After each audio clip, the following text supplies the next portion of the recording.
ప్రతి సందర్భం ప్రత్యేకం, ప్రతి సంబరం శాశ్వతం. మీ one stop shopping destination Mysore sari Udyog. నమస్తే రమ్మగారు. నమస్తే చెయ్య. రమ్మగారు, మనకి తొలి ఏకాదశి వస్తుంది. మరి ఏకాదశి యొక్క విశిష్టత, ఆ రోజు అనుసరించాల్సిన విధి విధానాలు ఇంకొకసారి మాట్లాడుకో. తొలి ఏకాదశి అంటే దేవశయని ఏకాదశి అంటారు. శయనైకాదశి దీని పేరు. విష్ణుమూర్తి ఈరోజు శయనంలోకి వెళ్తాడు, ఆయన పడుకుంటారని చెప్తారు. అయితే విష్ణుమూర్తి పడుకుంటాడు అంటే మానవులకి నిద్రాకాలాలు పెరుగుతాయి, రాత్రిళ్ళు పెరగటం మొదలవుతుంది. మామూలుగా మనం చెప్పుకుంటామా, వర్షం అవునవును. శీతాకాలం రాత్రిళ్ళు పెద్దవవుతాయి. ఇప్పటి నుంచి నిద్రా సమయం పెరుగుతుంది, ఇది లెక్క. అయితే ఉత్తరాయణ పుణ్యకాలం అని మనం ఎక్కడి నుంచి చేసుకున్నాము, జనవరి 15వ తారీఖు మకర సంక్రమణ నుంచి ఇక్కడ దాకా ఉత్తరాయణం అని చెప్పుకున్నాం. అవును. మహాద్భుత చరిత్రుడైనటువంటి భీష్మ పితామహుడు కూడా ఉత్తరాయణం వచ్చేదాకా ప్రాణాలు నిలిపి ఉత్తరాయణంలో ప్రాణం త్యజించాడు ఆయన. అవును. అంత పుణ్యకాలమైన ఉత్తరాయణం కంటే ఆటే పుణ్యకాలం కాదు, దేవతల నిద్రా సమయం అని చెప్పబడే ఈ దక్షిణాయన కాలంలో వస్తుంది ఇది తొలేకాదశి.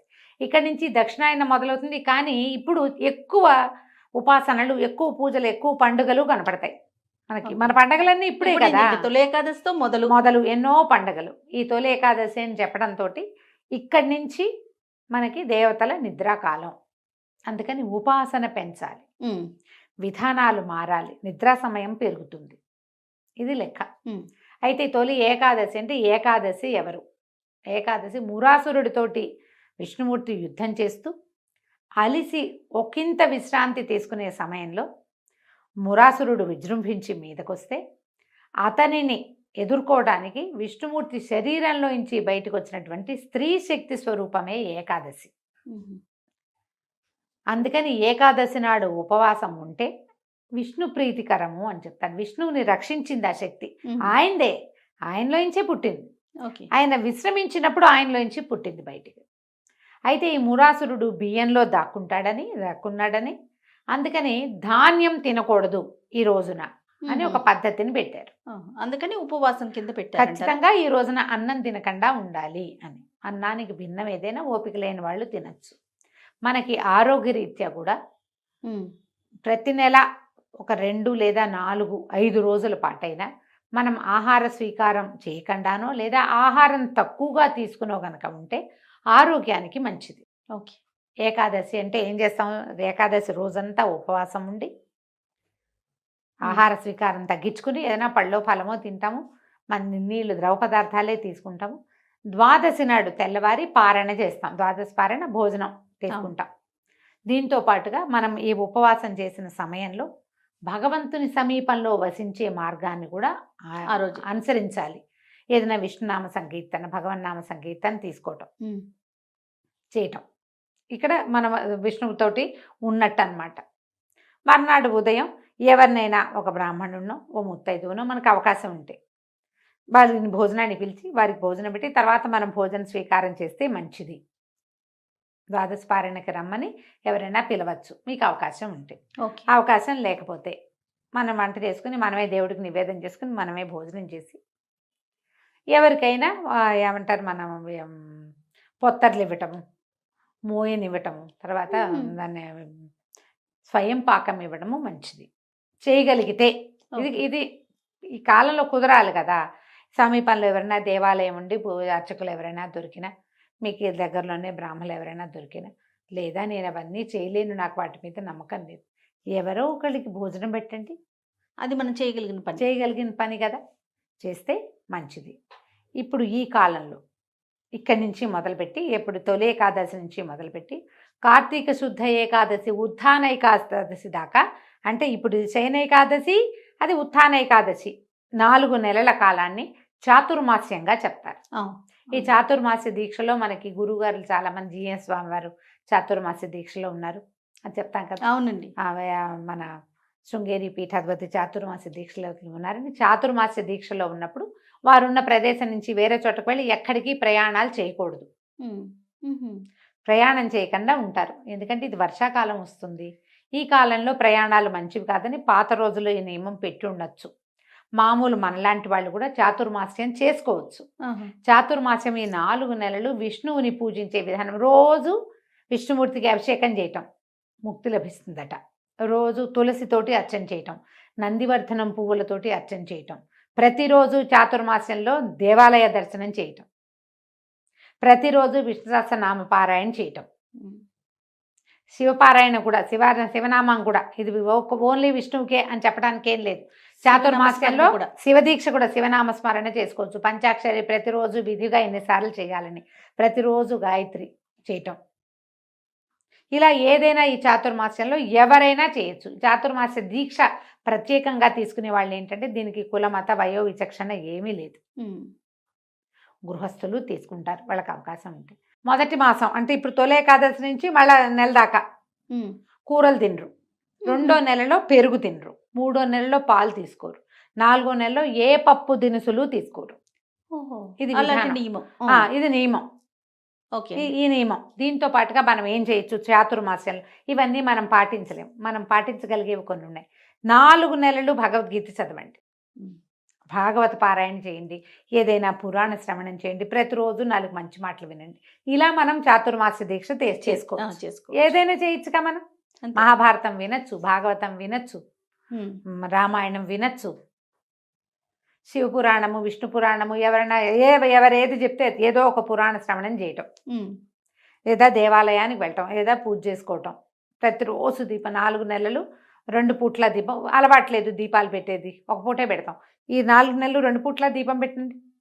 మనం చేయగలిగింది, కానీ మాసం అంతా చేసేలా 4 నెలలు చేసుకుని 4 నెలలు కూడా ఈ 4 నెలలు చాతుర్మాస్యం కదా. అవునవును. చాతుర్మాస్యం ఎలా చేసుకోవాలి అని అడిగే వాళ్ళ కోసం చెప్తున్నాను. అట్లనేనండి. చాతుర్మాస్యానికి పెద్ద పెద్ద విధి విధానాలు ఉన్నాయి. అవి పాటించదలుచుకుంటే మీరు పెద్దవాళ్ళని ఎవరైనా కనుక్కుని పురోహితుని కనుక్కుని చేసుకోవచ్చు. అవి నేను చెప్పట్లా.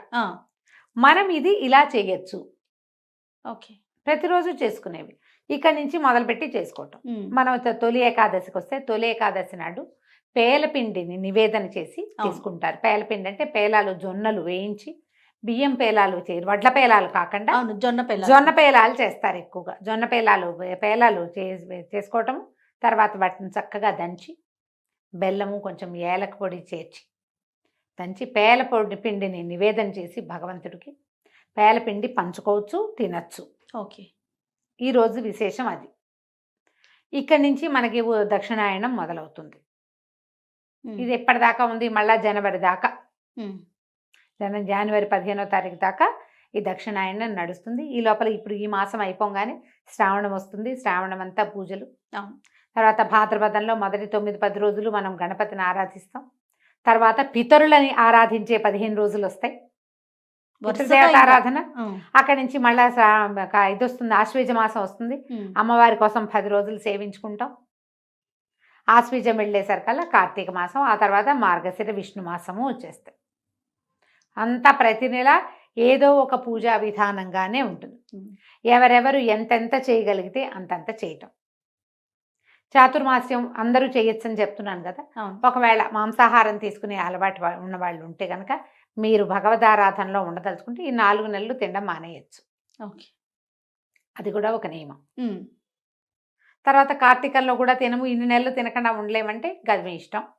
అది ఎవరెవరి విచక్షణ బట్టి, అవకాశాన్ని బట్టి చేసుకోవచ్చు. విష్ణువారాధనకి ఉత్తమమైన కాలంగా చెప్తారు ఈ 4 నెలలు. తర్వాత స్వామివారిని నిద్రలేస్తారు. అంటే ఇప్పుడు తులసితో అర్చన చేయొచ్చా, తులసి కొయ్యకూడదు, అలాంటివేవో 2-3 వచ్చినాయి నాకు ప్రశ్నలు వచ్చినాయి, మెసేజ్లు వచ్చినాయి. అర్చన కోసం కోసుకోవచ్చండి, ఆ అనుమానం ఏం లేదు. మనము తులసితోటి ఏం చేస్తాం జయ? జనరల్గా అంతే కదండి, అర్చనే కదా చేస్తాం. అర్చన కోసం తులసి కోసుకొని అర్చన చేసుకోవచ్చు. అవకాశాన్ని బట్టి చేసుకోండి. ఈ తొలి ఏకాదశి నాడు ఉపవాసం ఉండటం, మర్నాడు వచ్చే ద్వాదశి నాడు పొద్దునే ద్వాదశి పారాయణ చేసుకుని ఎవరికైనా భోజనం పెట్టడం, ఏదైనా మీ అవకాశాలను బట్టి దేవాలయ దర్శనం చేసుకోవడం. ఏకాదశి నాడే చాలా హడావిడిగా ఉంటాయి దేవాలయాలన్నీ. మీ అవకాశం దేవాలయానికి వెళ్ళలేకపోతే ఇంట్లో భాగవతమో, భారతమో, భగవద్గీత స్వయంగా చదువుకోండమ్మా. వినడం మంచిది, ఎప్పుడు కూడా వినటం మంచిది. మీకు అవకాశం ఉండి చదవగలిగి ఉంటే స్వయంగా చదవండి, అది ఇంకా మంచిది కదా. అది ఇంకా చాలా అంటే చాలా మంచిది, మరీ మంచిది. చేయండి అట్లా. అవకాశం ఉన్నవాళ్ళు ఏకాదశులు సంవత్సరం అంతా చేసుకోవచ్చు. ఓకే, చాతుర్మాస్యంలోనే ఏకాదశులు చేస్తాం అని పెట్టుకుంటే ఇవి కూడా 8 ఏకాదశులు వస్తాయి కదా, ఇవి వస్తాయిగా. అవకాశాన్ని బట్టి ఈ ఏకాదశులైనా కూడా మీరు నియమంగా ఉండి చేసుకోవచ్చు. అన్నం తినకూడదు. అంతే. ఏదైనా మాత్రలు వేసుకునే వాళ్ళు, బీపీ షుగర్ లాంటి వాళ్ళు ఉన్నవాళ్ళు కొంచెం ఏదైనా ఫలహారం తీసుకోవచ్చు. ఒకవేళ గర్భవతులు, పిల్లలకి పాలిచ్చేవాళ్ళు, నాకు 4వ నెల నేను చేయొచ్చా, 3వ నెల నేను చేయొచ్చా, ఇవి అడగండమ్మా, చెయ్యొద్దు. ఏకాదశి ఉపవాసం మాత్రం ఉండపోకండి. మీకు అవసరమైన ఆహారాన్ని తీసుకోండి. అనారోగ్యంతో ఉన్నవాళ్ళు, మంచం మీద ఉన్నవాళ్ళు, బాలింతలు, చంటి పిల్లలు, తల్లులు, వీళ్ళని బలవంత పెట్టకండి. అత్తగారులు, భర్తలు మీరు చేయగలిగితే మీరు చేసుకోండి. మీరు కూడా ఏకాదశి ఉండాల్సిందేనని అనద్దు. కనీసం భగవన్నామ స్మరణ చేయించండి. దేవుడికి దీపం పెట్టించండి. దీపం పెట్టుకోవచ్చు. నియమం ఎంత మటుకు కొన్ని నియమాలైనా పెట్టుకోవచ్చు. ఏదన్నా మంచిది చదువుకోవచ్చు. ఏ కృష్ణాష్టకమో చదువుకోవచ్చు, విశ్వాసనామం చదువుకోవచ్చు, 2 పూట్ల దీపారాధన చేయొచ్చు. అలాంటిది ఏదైనా నియమం పెట్టుకుని ముందుకు తీసుకెళ్ళండి. నేను ప్రెగ్నెన్సీ 7వ నెల, 6వ నెల చాలా మంది అడుగుతారు, 7వ నెల వచ్చింది నేను చేయొచ్చా, చేయకూడదు అని పక్కన చెప్తూనే ఉంటాం, మళ్ళీ అడుగుతారు. అడగండమ్మా. ఇప్పుడు ఈ సంవత్సరం కాకపోతే మరి తర్వాత ఏకాదశులు చేసుకోవచ్చు. అంతే కదా. దండం పెట్టుకోండి. ఈ అన్నం మానేయాలన్న గోల ఎందుకు? ఈ అన్నం మానేసి ఒకవేళ ఉండగలిగి మీరు ఏదైనా కొర్రలు తీసుకుంటాం, ఇంకోటి తీసుకుంటాం అంటే మీ ఇష్టం. చిన్న నెలల్లో ఉన్నవాళ్ళు, పెద్ద నెలలు వచ్చిన వాళ్ళు అలా ఆహారానికి అలమటించేలాగా జీవుడిని చేయకూడదు. ఎందుకంటే లోపల ఇంకొక జీవం ఉంది కదా, వాటిని అడగబోకండి. పెద్దవాళ్ళు కూడా ఓపిక కలిగిన వాళ్ళు ఉండండి. లేదా భగవన్నామస్మరణ చేసుకోండి. అదైనా కూడా ఉపవాసం కిందే వస్తుంది. రైట్. మీ అవకాశాన్ని బట్టి తొలి ఏకాదశి పర్వదినాన్ని జరుపుకోండి. రైట్ అమ్మగారు. నమస్తే. నమస్తే.